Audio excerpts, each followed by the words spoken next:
Hello and welcome to our channel Real Juicy News. Today I have for you religiosos out there, especially you Christians, a totally insane news report. Okay, this is what they're going to do to your religion, right? Your belief system. It's coming. You heard it first on Real Juicy News. Okay. Probably prophetic. Okay, it's in the Bible somewhere. This kind of crap is going to go down. Well, it has to if it's going to return to the days from Noah according to the scriptures.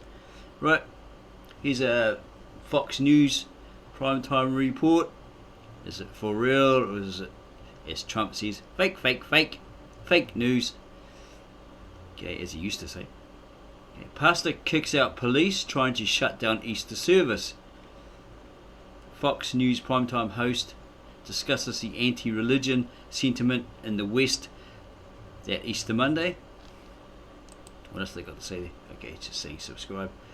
It's all about Fox. Okay. There's some comments down below. One of interest by an atheist, so we'll have a listen to this. Welcome back. Hope you had a good Easter. You know, even in a decaying Christendom, there is something so heartening about Sunday service on Easter morn with the church pews packed as they rarely are. And, oh, wait, no, sorry, my mistake. That was the old Easter, before the state rolled the stone in front of the church door. So the hosannas were decidedly muted yesterday. Singing remains forbidden in California churches. In Spain, they've taken the additional precaution of banning hymnals. In Greece, they've banned loudspeakers, just in case you're tempted to hold an outdoor service. But really, why not just cut to the chase? In Ireland, all in-person services are illegal. And like Father Hughes in Mullahoran, who said Mass to 40 congregants, you'll get a €500 fine if you're minded to try it. And Pastor Cronin at the Abundant Grace Church in Dublin was arrested mid-service. In one of posterity's little jests, an Irish Catholic is currently only free to practice his religion if he heads north across the border, where under the tyrannous British Protestant yoke, the churches are open, unlike down south. However, don't get carried away. What the state giveth, the state can take away. Here's British coppers in South London seizing the pulpit and closing down worship in mid-service. It is Good Friday, and I appreciate you would like to worship, that this gathering is unlawful, so please may you leave the building now. What's the proper response to that? Here's Pastor Arthur Pavlovsky in Calgary, Alberta. Please get out. Get out of this property. Immediately get out. Get out of this property immediately. Out. I don't want to hear anything. Out of this property immediately. I don't want to hear a word. Out. Out. Out of this property. Skramsky, you come get out out with a warrant. He called them Nazis and the Gestapo. Preach it, preacher man. And through the sheer power of his words, he drove the coppers down the stairs like Jesus throwing the money changers out of the temple. For it is written, my house shall be called the house of prayer, and ye are not going to make it a den of totalitarian goons. The only people committing a crime there were Her Majesty's miserable and unworthy Calgary Constabulary, who were in breach of Section 176 of the Canadian Criminal Code. Quote, everyone who willfully disturbs or interrupts an assemblage of persons met for religious worship is guilty of an offence punishable on summary conviction. That's a slam dunk, and that Canadian pastor should file a complaint with, the police. There is a tragic element to the diminished state of the Christian churches a year into this thing. If ever there were a huge opportunity for religious ministry, a world in which everything else is dead, movies, shows, sports, concerts, restaurants, all the noisy distractions of the secular consumerist life is surely it. Yet for the most part, starting with the social justice pontiff in the Vatican blaming COVID on climate change, the churches blew it. And saddest of all, an unchurched year has seen church membership in the US fall for the first time below 50% of Americans, which is a pity, because when the churches fall silent, The only religion left is the state. Yeah, it's coming, man. It's coming. If there's this new world order, just as far as the conspiracies go, and it's going to be that one world government, one world religion. Christians are going to get hit hard, etc., etc., according to the scriptures and according to the conspiracy theories, as I just mentioned. Yeah, because it's starting there in Canada. Like, I'm pretty sure David Lynn, the pastor of CFM, Christian Forgiveness Ministry up there, was saying prior, that these ridiculous laws are coming out. They're breaching the rights, the freedom, free speech rights, etc., etc., to practice a religion and so forth. These new legislations, right, that are coming out. Okay, those cops were sent there for a reason. Somebody sent them. They didn't just turn up there, right? Because they stated that assembly, the singing, etc., in that church was illegal. So there's somebody behind the scenes with the power saying, right, we're going to put it into religion altogether, right? Christianity, etc., altogether. But if it's the so-called false church in Revelations that's doing this, then why would the cops be sent to a Roman Catholic church, right? So you got to look into those scriptures and realize it may not be them. Okay? They may, in Revelations 18, come upon the wrath of God because of all their crimes they've done to the saints, etc., over the centuries, right? And they'll pay for it, right? I.e. states Rome will burn, right? Be thrown into the sea, or the what they call the of Babylon, the false church, will burn. A certain faction that really hates them will destroy her, and it won't be seen anymore, and their trade and all this sort of stuff, all her pomp and all their goodies will be worthless, and people will start whining and moaning about it. So whoever this faction is that's going to take it over and take her out of business, wipe her out, burn her, put it to the flame, whatever, through God, putting his wrath upon them. Who are these people? Who are these with the power that are sending these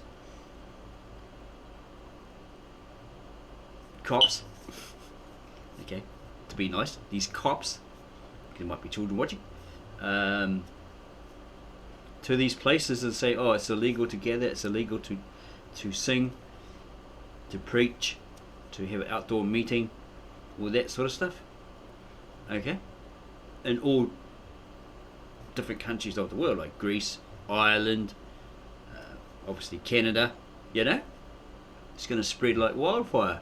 Like, you Hebrew Israelites out there, you'll be stuffed, because they'll start coming at you, right? You can't preach on the street anymore, you can't do that, you can't do this, right? I don't know about these Kemetic guys. They don't have to really call themselves a religion, but if they start going out there debating and preaching and whatever, carrying on, cops will say you got to move along. You can't do that. It's all illegal, right? Yeah. So he's a Polish pastor, chases cops out of church on the Easter weekend. Might be the same guy. I don't really know. Yeah. So it's going to happen everywhere to every religion, even Islam. So don't think that you're special. Probably, I don't know about Judaism, it'll probably happen to them with their religion. You're next. To establish this one world order, all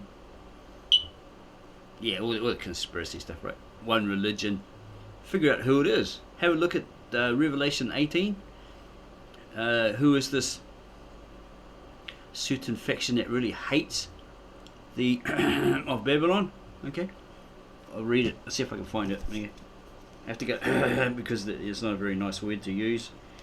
Yeah. Where is it? Revelations 18. I think that's where we are up to in the Bible. Pretty much. Here we go. Revelations 18:1. After these, this is from the Aramaic New Testament. It's supposed to be the original Galilean Aramaic translated into English by native-born Aramaic speaker, writer, translator Victor N. Alexander. And Revelation 18 is saying 1. After these I saw another angel who came down from heaven, who has great authority, and the earth glowed with his glory.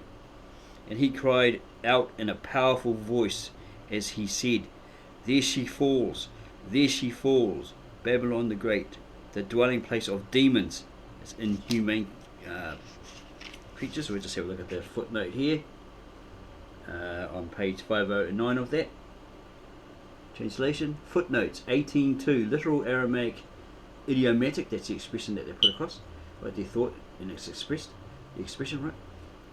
Aramaic idiomatic construction, and she, it's in parenthesis, becomes the dwelling place of demons.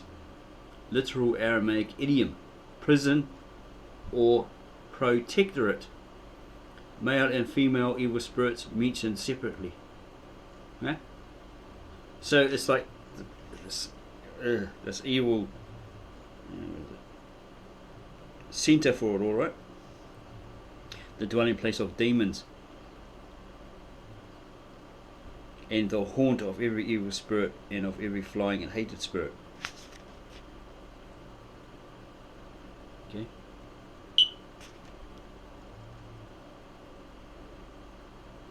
And of every filthy and hated demon. For all the wine of her ferment drank all the nations, and the kings of the earth fornicated with her, and the merchants of the earth from the strength of her inner frills became rich. Frills, F-R-I-L-L-S.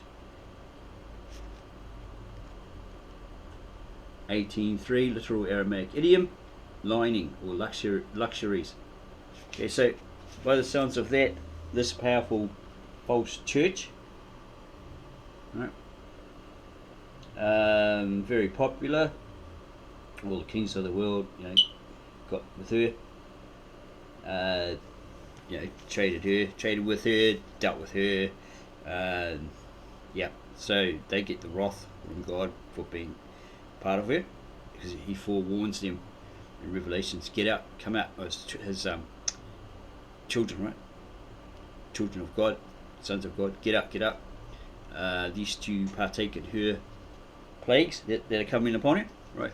The wrath of God is coming upon her for all that she did throughout the centuries, killing the saints, etc., etc. And those that were like suck-ups to her, right? I.e., probably the Protestant churches, later on the Seventh-day Adventists, whoever, right? They're going to get it. So he's warning again, get up, lest you fall victim to her plagues, which are reserved for her. Okay, from the strength of her inner filth, or inner thrills,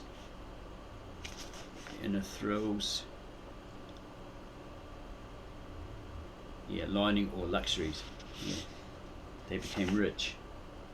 And I heard another voice from heaven that said, flee. So not flee as in on a cat. Flee from her, my people, so as not to be a partaker of her sins.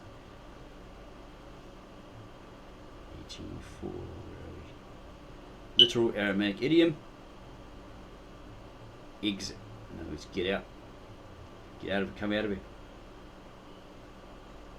And from her punishments, that you may not be a recipient. Okay,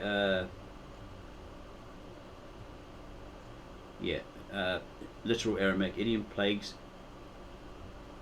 Get out from her, so as not to be a partaker or have your part in the wrath to come, or the plagues, because of her sins. And from her punishments,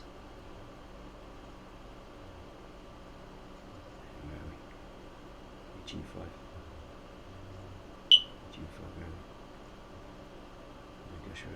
Yeah, basically that.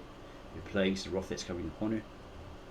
Okay, from God through this faction that's going to lay her to waste, burn her because they hate her, and her thrown into the sea to be seen no more, which in the Eastern mindset is like basically she's destroyed and should never recover. For her sins have stacked up to heaven, and Allah, that's the title for God. He doesn't have a name and he has titles. It's nothing to do with Mohammedism or Islam. It's Allah or Allah. Nothing to do with that. It all comes from Syriac, which is derivative, modern derivative of the ancient Aramaic. Sometimes they spell it A-double-L-A-A-H-A, or with a single L, A-L-A-H-A. So that's his title, right? Ma Ya Allah, Master Lord Allah, has recalled her abomination. See, he's like remembered what she did, right? Her blasphemies, her nonsense. So he's paying her back. Okay, he hasn't forgotten her abominations. So pay her as she paid out, and repay her double like her works. Of the cup that she mixed for you, mix her a double portion. That's at 18:6. Okay, double her. Yeah, that's what I say. Literal Aramaic idiom, double her. Pay her back 2 times, 3 times, whatever she did to you guys through the centuries. Okay.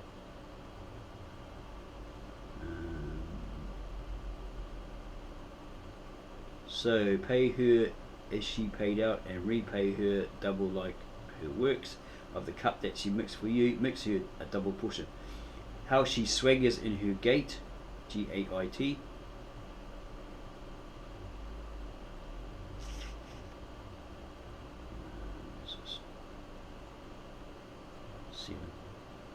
Okay, 18:7. Literal Aramaic idiomatic expression. How much that she pretties herself in her showing off. All these shall give her pain and grief, for in her heart she says that I preside a queen. Literal Aramaic idiomatic figure of speech, sit a queen.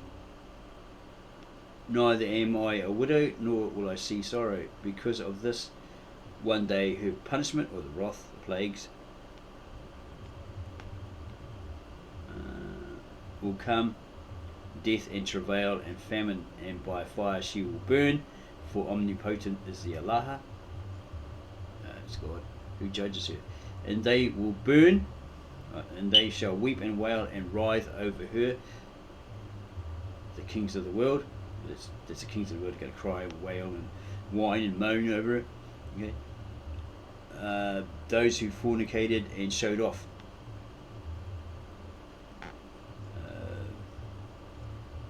Let's see. I'm going to go through it. 18:9. Yeah. Literal Aramaic idiomatic expression, pride in making fun. When they see the smoke of her fire, and she's going to burn, as they stand from afar, from the fear of her agonies, as they say, woe, woe, or look, look, that great city, Babylon, that powerful city, for in 1 hour there came your judgment. And the merchants of the earth will wail over her, for their cargo no one will buy, and never again cargo of gold and silver and precious stones and pearls and fine linen and purple and red silk and every type of incense wood and every type of ivory plate and every wooden plate of great worth or value, I guess that is, worth preciously, and of bronze and steel and marble and cinnamon and omamon, I don't know what that is, O-M-M-A-O-N, so look at what that is in the footnote. Omamon, never heard of it. So that's 1813. Okay, where is it? 1813. A Chinese spice. Okay. Literal Aramaic idiom of incense. Incense, yeah. Okay. You never knew that one. I wonder if it's like that 5-star spice type thing. I don't really know. I'll have to go have a look at what omamon was. Omamon. and perfumes or incense, and myrrh and frankincense, and wine and oil, and flour and wheat, and cattle and sheep, and horses and wagons, and hides, and even human beings. Souls of human beings in the footnotes. Literal Aramaic idiomatic figure of speech. Souls of human beings. And the craving for your own fruit has left you. 1814 literal Aramaic idiomatic construction. And the desire of the fruit of self went away from you. Literal Aramaic idiomatic construction. Their merchandising or value is not to be found, or no one will appreciate them anymore, so they'll be useless. And the craving for your own fruit has left you, and all those divine and pure have disappeared from you, and never again their merchants are to be found. Those who became rich from her stood from afar because of her fearsome punishment, and they cried and they wailed, as they said, Woe, woe, or look, that great city dressed in fine linen, and purple and scarlet, and gilded in gold, and in precious stones and pearls, for in 1 hour was your wealth here destroyed. And every ship's captain,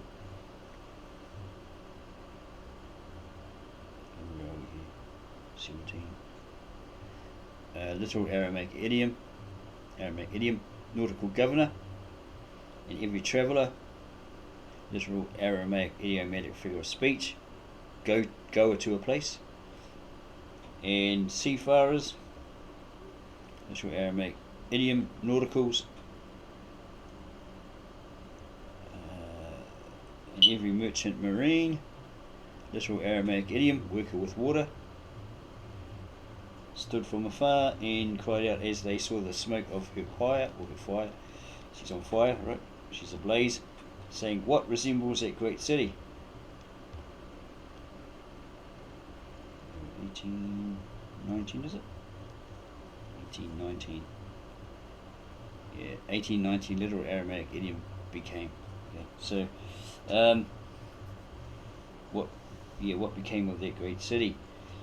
Why is this happening to her, sort of thing? And they threw dust over their heads, and they shouted as they cried and wailed, saying, Woe, woe, look, the great city, by whom enriched themselves. Yeah, because apparently the churches in Rome, I remember a boss I worked with, he married his wife at the time, his girlfriend at the time, and they went to Rome. She's a Roman Catholic, so they went to church there somewhere. And he couldn't believe it. It was just like covered in gold. Like there's people outside, like, in need. And here were these churches, like, covered in gold because of their, over the centuries they go conquer someone, steal their gold, whatever. People are donating stuff, right? Maybe some gold. Yeah, it's just, he said, it's just amazing how much gold there is in those damn churches, right? You couldn't believe it. Well, there's people outside in need. And they threw dust over their heads, and they shouted as they cried and wailed, saying, Look, or woe, woe, that great city, by whom enriched themselves all those who had ships at sea from her preciousness. For 1 hour she lay,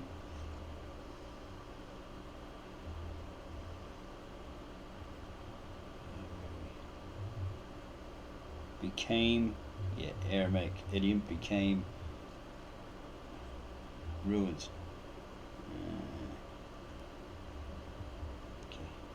She lay in ruins. Rejoice over her, O heaven, angels, apostles, and prophets.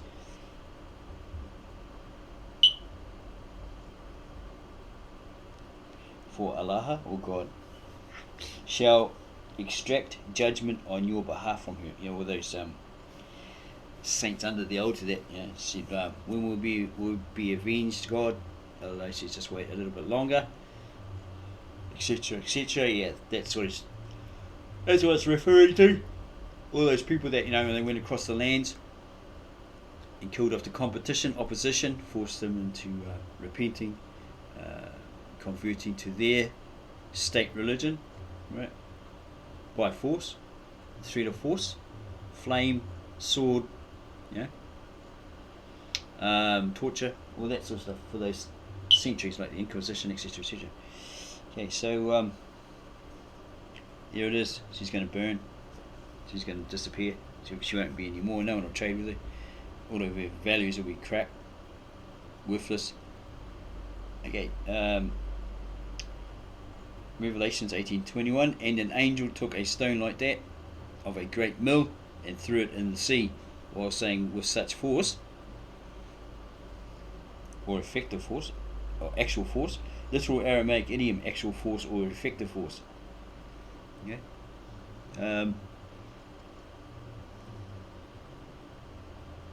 With such force shall great Babylon be thrown, and never again will it be found. And the sound of the harp players and the musicians and the singers and trumpets will not be heard in you again, and every artist of every art will not be in you again. So yeah, you got the modern versions that say you spit to the flame. This false church, this Babylon, this city, great city, will be thrown into the sea to be not seen anymore.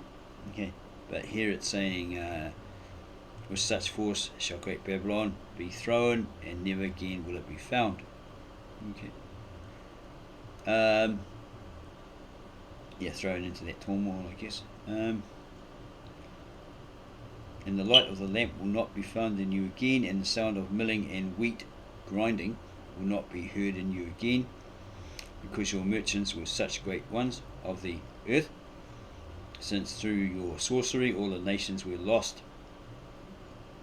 And in her the blood of the prophets and saints will be found, and all those who were slaughtered on the earth. Yeah, all over the earth. Those are the ones under the altar, right? Okay. So yeah, apparently. Okay, we just look at Revelations 19:1. After this I heard a great voice of a huge crowd in heaven, saying, Hallelujah, salvation and power and glory and honor to our Allah, or God, for just and righteous are his judgments, because he has judged that great prostitute, that one who corrupted the earth with her fornication, and who brought the blood of her own servants against herself.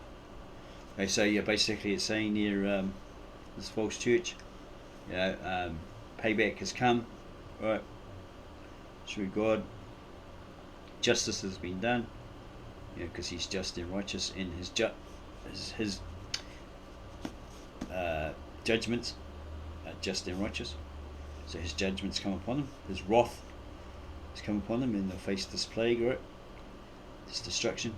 Okay, that great prostitute, false church, that one who corrupted the earth with her fornication. Well, like she was like, sucking up to others. They were sucking up to her. You know what I mean? Trading, doing her bidding, joining in on her bidding, and so forth. And a second time they said Hallelujah, and the smoke of her fire was rising forever, and forever, that's like end of the universe. Hang on, where is it?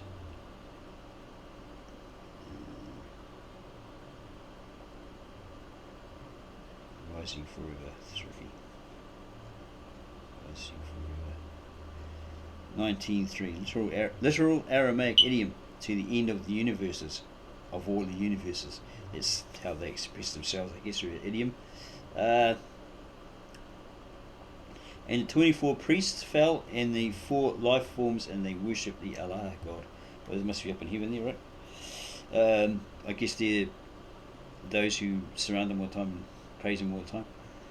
And they worship or give him glory all the time. And they worship the Allah, or God, who sits on the throne, and they said Hallelujah.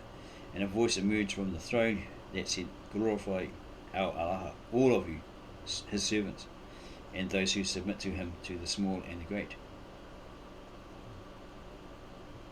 Okay, 3, 5,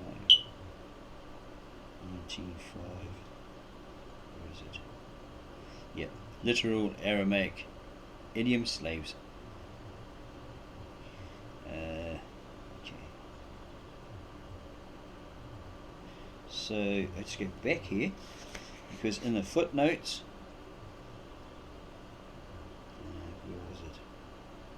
It actually said something like it's to present day. That was like in 2015 when this was translated. by the Aramaic translator. Maybe it's on this page. I'll have a look. Yeah, okay, here we go. Footnotes of the Aramaic New Testament by Victor N. Alexander, page 507 in Revelations 17:18. Yeah, where is it? 17:18.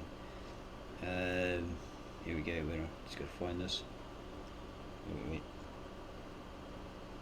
Okay, go from 17:1. And there came one of those 7 angels, the ones who have the 7 chalices, or is it like a cup or something? Jug, vessels, and spoke with me. It's John, imprisoned on Patmos Island. He was in the spirit. He had visions of the future. He spoke with me, and he said, "Come, let me show you the judgment that's going to come upon that great prostitute, right? The wrath, the plagues of God, from God, of that great prostitute who sits over great waters, with whom fornicated the kings of the earth, and from whose wine of prostitution, which is a false church, right, became drunk the dwellers of the earth." Yeah? False state, false church. Yeah? Prostitution became drunk. Go back here. With whom fornicated the kings of the earth, and from whose wine of prostitution became drunk the dwellers of the earth. And he took me back, this angel, took him back to the wilderness spiritually, to the spirit, right? And I saw the woman as she sat on a red demon. I think it's a beast of some sort. Where are we?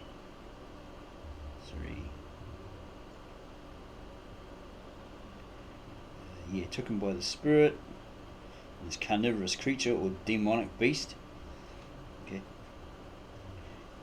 She sat on this red demon or demonic beast. This is all symbolic, right? That was full of blasphemous names. Okay, nonsense names, right? It's a blaspheming spirit that has 7 heads and 10 horns. Okay, so that's 7 heads and 10 horns. That's like 7 states or 7 kingdoms, and 10 kings that rule over it, right? By the looks of it. And that woman was dressed in purple and scarlet and adorned with gold, precious stones, and pearls. She was all dressed like that, right? Who has a golden cup in her hand, which is filled with the filth and uncleanness of her prostitution. Okay, her false church, right? And their killing of the saints over the centuries, all that sort of thing, conditions, etc., etc. And between her eyes,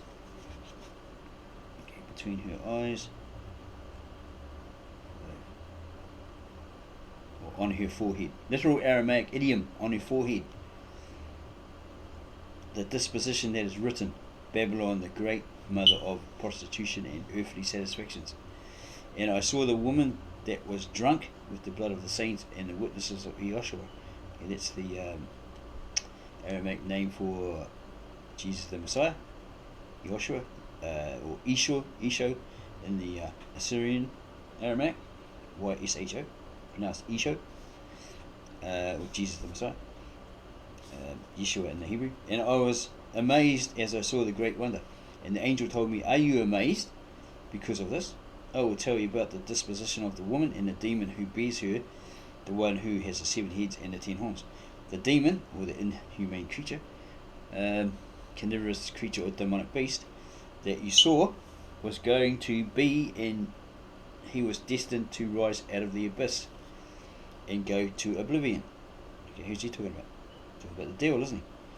Gets released from it and is on his way to oblivion, like final end, lake of fire, whatever, to exist no more, right? The dwellers of the earth will be amazed, for those whose name is not written in the book of life from the foundation of the universe, from the very beginning, as they see that demon who was going to be and he was not going to be, and as he fought,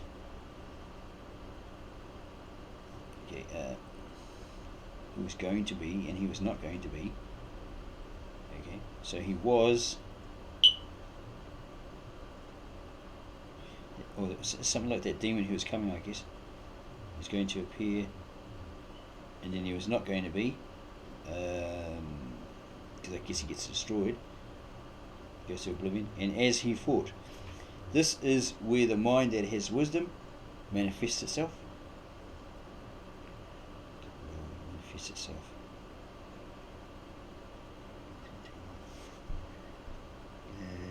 Literal Aramaic idiomatic construction. This is where the mind that has wisdom. Yeah. This is where the mind that has wisdom manifests itself. These 7 heads are 7 mountains over which that woman sits, or that false church, that false power, empire. And the kings are 7, 5 of which have fallen, one of them is, and the last one is yet to come. And when he comes, he will have little desire to rule. Little desire to rule. Little desire to rule, because that's just like got me thinking here. Little desire to rule. Okay, where are we? Oh my gosh. 1710, literal Aramaic idiomatic expression. Little blessed is he to hold them together. Okay, kind of a strange Aramaic idiom. Okay, he can't really be bothered keeping them together or something. Keeping them united. Sounds like it.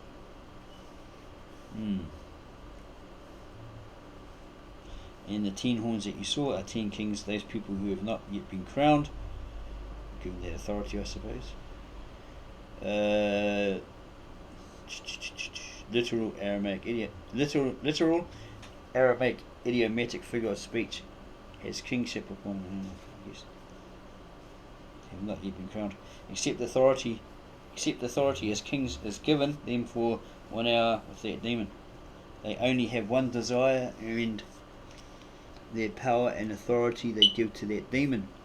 These will fight with the Lamb, that's obviously Christ, and the Lamb shall be victorious over them. He'll kick their butt. Right. For he is the Lord of Lords and the King of Kings, and those with him are the called and chosen and the faithful. The saints, right? And he told me, John, in the vision, this is the angel, I guess, the waters that you saw where that prostitute sits, where that false church, where that false empire, that power, they are the nation and peoples and motherlands and tongues. Yeah, so all nations of the world, basically, by the sounds of it, who speak different languages, right? And the 10 horns that you saw, and that demon, that carnivorous beast, that demonic creature, they hate that prostitute. So they really hate this false church. They really, really hate her, right? And they will lay her to waste. In other words, they're going to waste her, right? Lay her to ruin, or put her to ruin, and leave her, right? Because the word used, which is derogatory to woman, the prostitute, basically, going to lay her to waste and leave her naked, leave her with nothing. She's open, right? Open to everyone else attacking her or whatever, right? And they will eat her flesh and set her aflame. There you go. Right? It's all through God's will. That they'll come in, and because they hate her so much, they'll destroy her and set her aflame. For Allah, or God, has put in their hearts to do His will only. Okay. Where are we? Okay, 1718. Oh yeah, okay, here we go. 1717. So footnote, page 507 in the Aramaic New Testament. Literal Aramaic idiom. Give. Literal Aramaic idiomatic expression. And to do one will, so to do God's will. Okay. To fulfill that prophecy. Okay. Or what John saw. She's going to burn with fire.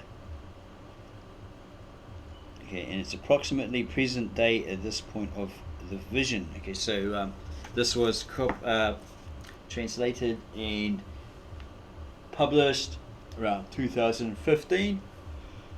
So from there to the present day, and like looking at this video, everything's falling apart because everything has to go back to the days of Noah, supposedly, where everything goes, right? You better do whatever you want, with whoever you want, however you want, you know. And no one will wink, right? You can be as sick as you know, as you can imagine, you know, etc., etc. As in the days of now, it'll be all good. Everything will be, evil will be good, wicked will be good, right? It'll be all legal, and you know, the people with their morals, ethics, etc., they won't be able to do a thing, right? Because you'll be breaching their, violating their rights, okay? Their freedom to do that, because it's all being made law. And that's how it's going now. You can see it. It's out there. I'm not making it up. There's people screaming, you know, we want this. We want it all our way. Give it, give it, give it. You know. Right. So they've got to get Christianity out of the way. The people that oppose it, the competition, then they'll be free to do anything, you know, in their imagination. Anything. Okay? No matter how sick it'll be, depriving and all that sort of stuff. Yeah. As I said, it'll be going back to the days of Noah. If that's what it's, how it's written, and that's how it's going to be, right? Okay. So yeah, approximately present day at this point of the vision. Okay. So wake up and realise what's this crap, you know, going down. Like you can't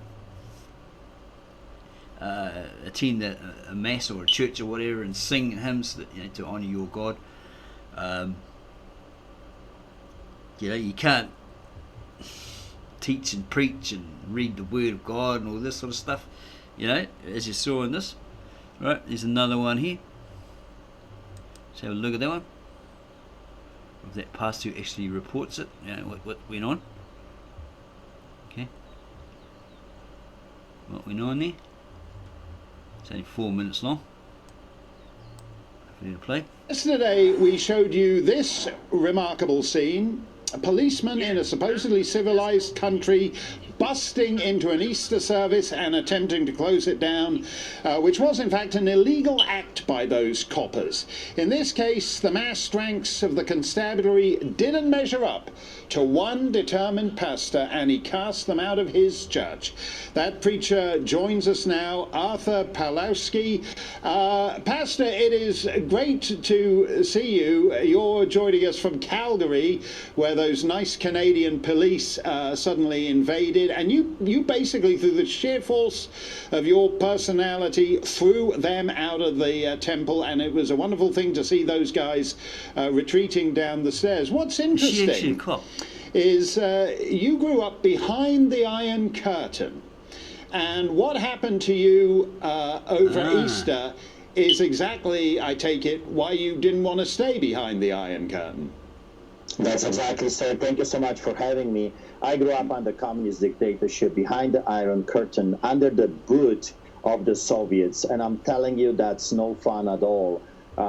It was a disaster. Police officers could break into your house 5 in the morning. They could beat you up, torture. They could arrest you for no matter what reason they would come up with. There was a famous saying in Poland when I was growing up by the police: "Give me a man and we will find something on that man." So it was like a flashback when those police officers showed up at my church. Everything kind of came back to life from my childhood, and the only thing I could do is to fend off the wolves as a shepherd. And I used my voice to get rid of them. They were illegally encroaching on our rights during the most holy days, during the Passover celebration. How dare they? The audacity of those people coming. It was a shocking thing. I was a little bit shaken, but I did what every shepherd right now on the planet Earth should be doing: fend off the wolves. We as lions should never bow before the hyenas, and that's what they are right now. Well, the hyenas are fairly confident in their powers, and a lot of the things that have become accepted in the last year, for example, New York police kicking a woman to the ground because she's not wearing a mask, governors of American states and Canadian provinces telling you whether you're allowed to have your granny or your aunt over for Christmas or Thanksgiving.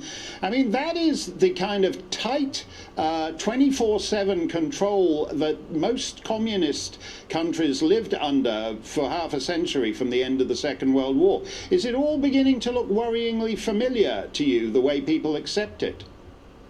Yes, it is. I have been warning Canadians for the past 16 years that that's what's coming. I could smell it. I could see it at every corner. Yeah, man. The implementation of what we are seeing now, it started way about 20 years ago. So growing up under communist dictatorship, I mean, that's a disaster. That's hell on earth. And I see it already in our Western democracies. So the only way I know how to fight them is 1981, that I witnessed millions of Poles taking to the streets and saying to them, no more, get out of our country, get out, stop.